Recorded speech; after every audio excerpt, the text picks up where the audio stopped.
Hi guys, so I have to say that while I'm not Alastair Campbell's biggest fan, he really had a good go at Brexiteer and Tory Party Vice Chairman Andrew Bowie when the Conservative MP tried to shift the blame away from Brexit. Now, they were speaking about how the heavy goods vehicle driver shortage is affecting Britain. Andrew pulled out the typical line, "What about other European countries?" And he gave a few examples, showing that he clearly doesn't understand what chronic means. Anyway, let's hear what they had to say.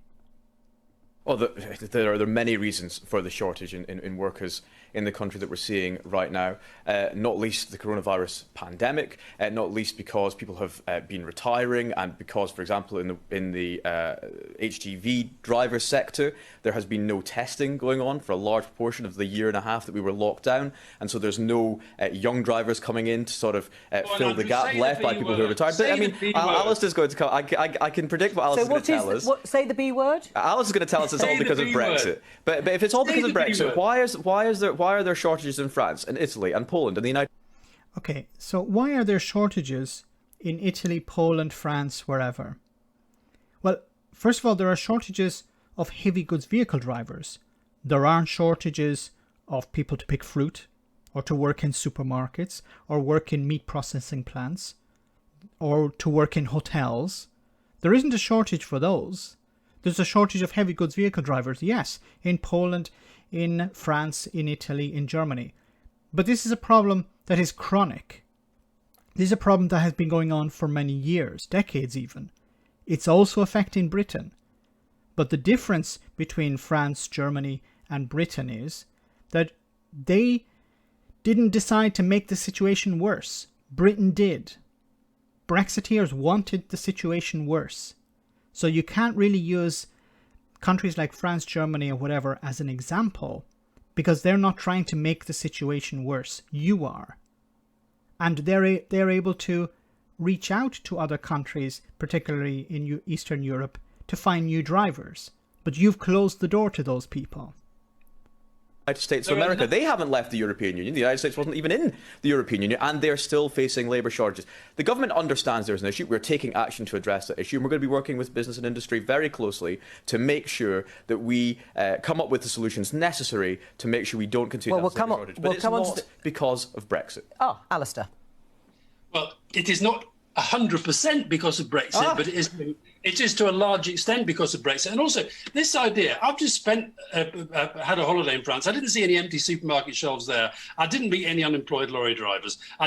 They do not have the same issues, and that is all part of the gaslighting. That is the one thing this government is good at. And I just wish, he was talking a minute ago, Andrew and Anita were both talking about the need to sort of address problems as they are.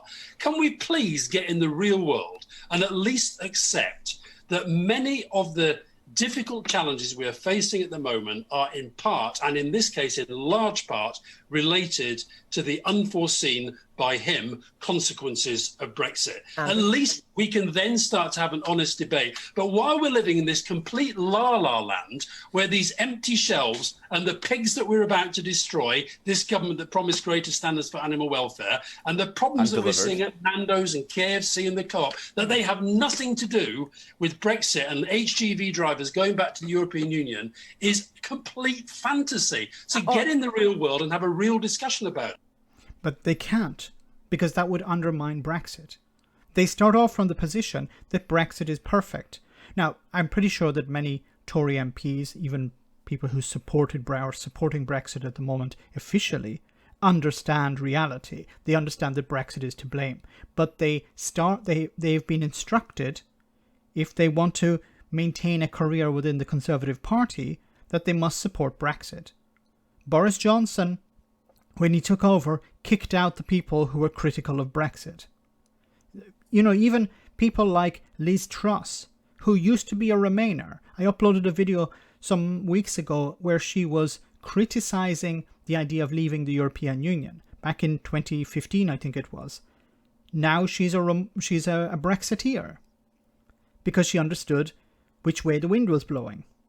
She understood Brexit is now in place. If I become a Brexiteer, I will help my career. That's what these people care about. They don't really care about reality. They understand, if I want to get up the chain, if I want to go up the ladder, then I need to support Brexit. And I'll have to defend it at every turn and deflect. And that's what he's doing here.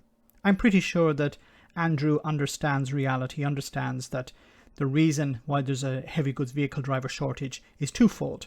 One is chronic shortage, and the other is acute, an acute problem caused by Brexit. If you change the policy, if you decide to end freedom of movement, then how are you supposed to get drivers back in when we know that a large proportion of drivers are from outside Britain? It makes logical sense. But when you're a Brexiteer, or a career Brexiteer like many of these politicians are, you have to start from the position that Brexit is perfect. We cannot criticize Brexit. We cannot criticize the dear leader. So everything else is to blame, never Brexit. Let me know in the comment section, guys, what you think about all of this. As always, your comments are greatly appreciated. And I think Alastair Campbell did a good job here. Try to bring these people back into reality. They don't want to return to reality, but someone has to drag them back to it.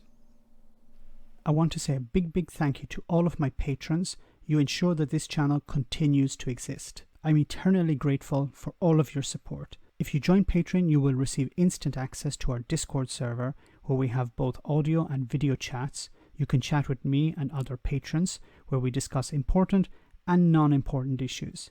Becoming a patron per month costs about the same as a large coffee, so why not check it out?